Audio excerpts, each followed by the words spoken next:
Well, let's talk about a situation just exactly this in District 2, and it's at the Stoneridge at the farm in Poway. Yes. And I assume you were at the meeting Oh, when yeah. that couple came forward and they were distressed. And they have every right to be.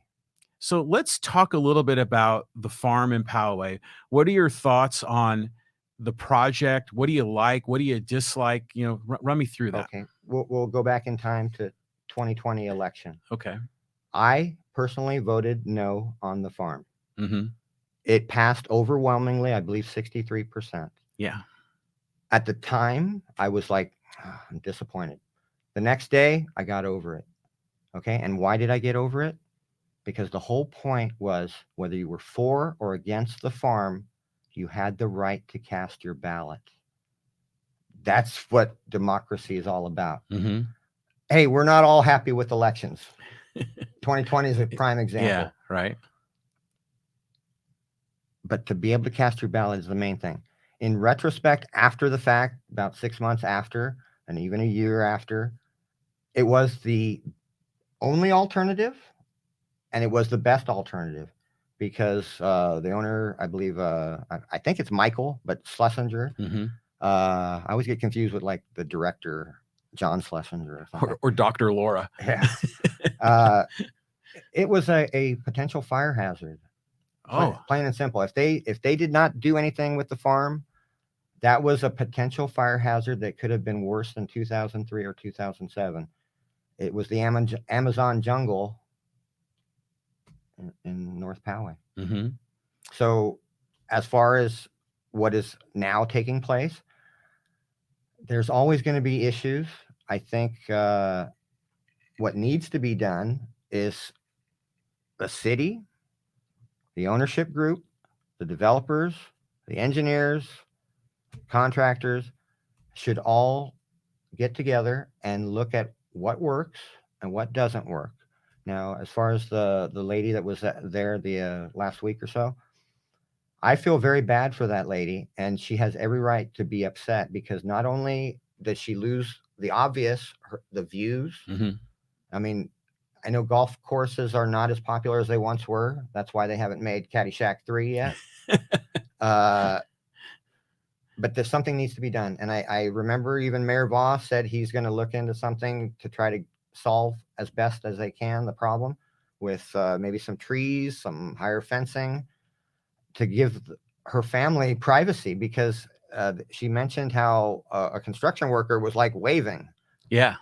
That's intrusive. That's horrible. So I hope and pray that that gets resolved where everybody is at least, if not happy, content.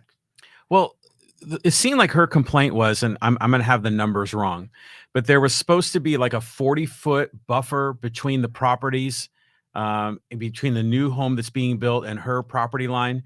But then it was reduced to like 26 feet or something like that. Mm-hmm. So what happened there? Did the developer break a rule, or did a rule change? What's happened there? That I'm not sure, but like everything with projects in this town, read the fine print. Mm-hmm. I don't know if anything was amended or if somebody cheated. I have no idea. But one thing that needs to be done, especially with the farm, is, and I brought this up in the past, where we're supposed to have like I think a dog park near there, and of course the butterfly entrapment. Yeah. What if not enough people are looking at butterflies? What if not enough people are walking their dog? 2, 3, 4, or 5 years down the line, hey, we can put about 5 houses in that spot. Mm-hmm. Is that language written in the contract? Is that language written in the document, the original plans? I don't know. I'm not sure. But somebody needs to make sure, because there could be more houses there. And one of the issues that I've always talked about is Prop FF. Now, Prop FF didn't apply for the farm because we had the right to vote. Mm-hmm. We don't have the right to vote on anything on Poway Road. Now, I don't believe this will ever happen, but let's just say one day they want to build the Space Needle. Okay. on Poway Road. Mm-hmm. People can amend a zoning law. It's happened before.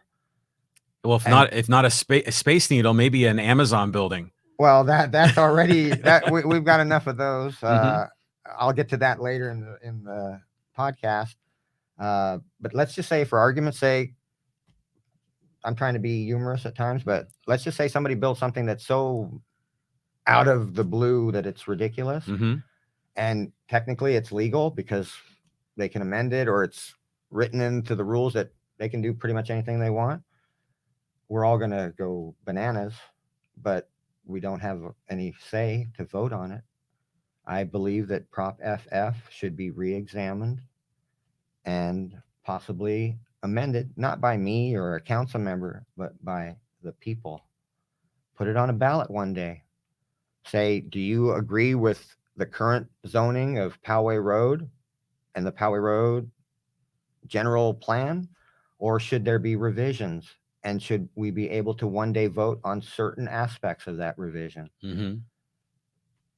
Maybe, hopefully, one day. Yeah, it seems to me that if there are amendments to that, it would have to go to the people. I mean, that's kind of the way that's why Prop FF went to the people Yeah. back in the 80s when it was approved.